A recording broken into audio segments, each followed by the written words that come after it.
We all know how WWE is a performer's job. From high-flying stunts to continuing storylines, every WWE superstar has to do a lot to maintain a certain level of popularity among the fans.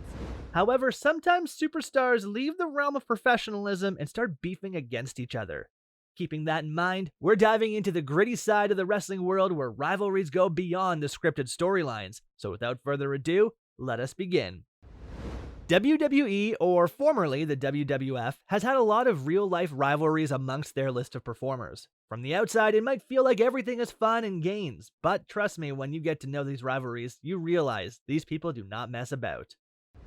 Bret Hart and Goldberg. Our first spectacular feud takes us back to the World Wrestling Federation, a time when they used to be legendary.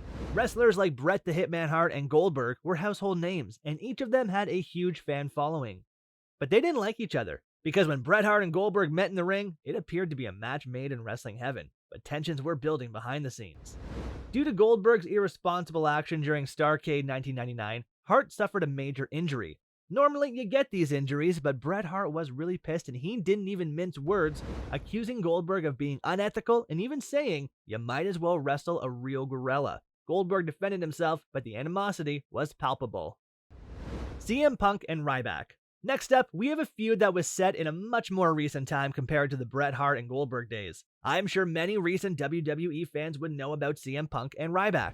Well, while it is true both were successful wrestlers that had managed to amass a decent fan following, the two occasionally clashed with each other. In fact, CM Punk's clashes with Ryback throughout his WWE Championship reign took a toll on his health. Punk accused Ryback of being hurty and related a story about a kick that cracked his ribs. I know that doesn't seem much, but their backstage feud spilled over onto social media, sparking a feud that highlighted their real-life enmity. However, we got to find out how deep-ridden these feuds are. Hurricane Helms and Shawn Michaels. Now, I am pretty sure most of you have not heard of Hurricane Helms. He wasn't that big of a name compared to the legendary Shawn Michaels we all know and love. But despite their different star status, both of them worked together and this caused rifts between the two. I know you must be wondering, how did these rifts start? Well, Helms called Michaels' wrestling ability into question. Imagine someone questioning a WWE great like Shawn Michaels. No wonder this sparked a debate in which Helms accused Michaels of lying and endangering his career, and a lot more nonsense like this. I think we all know who was right and wrong in this one. However, their friendship improved over time as they found common ground while working behind the scenes. Becky Lynch and Charlotte Flair.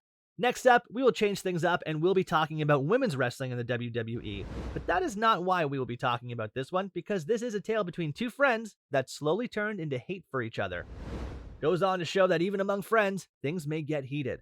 Well, what happened was that Becky Lynch and Charlotte Flair had a falling out that spilled into the ring.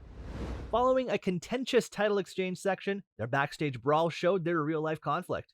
They even got to share their opinions as Lynch explained that working with someone with whom you disagree in the wrestling business can be difficult, impacting the trust required for their trade. Hulk Hogan and Bret Hart. Now, we will be talking about a rivalry which I am sure you all know about. Remember the long-running feud between wrestling legends Hulk Hogan and Bret Hart? Die-hard WWE fans would know that their feud began with Hogan's refusal to put Hart over at WrestleMania 9. And that is not all. Their feud continued with scathing comments and digs at each other's wrestling ability. I don't know what was wrong with Bret Hart though. The guy seemed to have a problem with everyone. And that too with big-time popular performers like Goldberg and Hogan. What do you think his problem was? Let us know in the comments below. Anyhow, this conflict demonstrates that even renowned personalities can harbor long-standing grudges. Scott Steiner and Ric Flair. Remember WCW? Well, whenever the term is mentioned, two names stand out. The Nature Boy Ric Flair and Big Papa Pump Scott Steiner.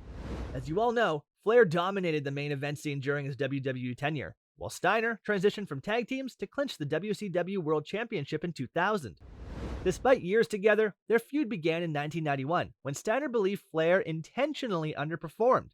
And the fact that Flair was so much more popular must be another thorn in Steiner's side. This resentment persisted, leading to a fiery promo by Steiner on Nitro in 2000. In fact, even today, Steiner holds a grudge. When informed of Flair's return to the ring, he vehemently expressed his disdain, showing that time hasn't healed their wounds. Batista and Bully Ray. Dave Batista's imposing size suggests few would dare to challenge him. Sure, he looks pretty harmless in Guardians of the Galaxy, but if you would look at his wrestling days, he was a physical specimen, and if you add his acting skills to it, he surely was gifted.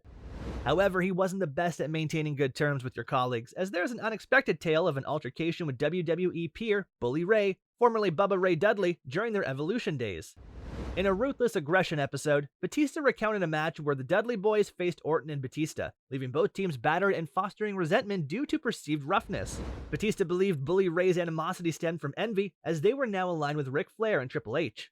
Just being that we were two big muscular guys, I think he just hated it, Batista mused. It's a reminder that even the seemingly invincible and popular wrestlers have behind-the-scenes stories that shape their relationships and interactions. I guess it's a career thing. However huge a star you may become, at the end of the day, they are all just actors. Sting versus NWO. Last but not least, let us talk about Sting versus the NWO. Again, we will be taking a trip down memory lane, so if you are a new fan, chances are you haven't heard of this one. In the years following WCW's closure in 2001, it has become a cautionary tale of wrestling failure.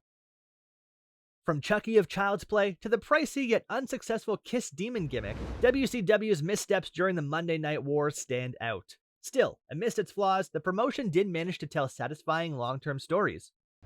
The feud between Sting and the NWO is a prime example. Well, during 1996 to 1997, as the NWO dominated, Sting's appearance and demeanor transformed. He ditched the vibrant face paint for a black and white crow-inspired motif and a darker attitude. He observed as the NWO wrecked WCW from within until he struck back, attacking randomly with a baseball bat. At Starrcade 1997, Sting defeated Hollywood Hulk Hogan, becoming WCW World Heavyweight Champion. Well, as you could imagine, Sting's battle with the NWO boosted his popularity, earning him Pro Wrestling Illustrated's most popular wrestler of 1997. Fans craved the heel faction's defeat. He continued to thwart them and later joined NWO Wolfpack in 1998. Yet the Starrcade 1997 match against Hogan, marred by a disputed count, restart, and Bret Hart's late involvement, marked the feud's climax. Thanks for taking the time to watch our video. We hope you enjoyed it as much as we enjoyed making it. Don't forget to hit that subscribe button so you never miss a new video from us. If you did enjoy the video, give it a like and leave a comment. And if you have any suggestions or requests, let us know in the comments. Thanks again for watching. We'll see you in the next one.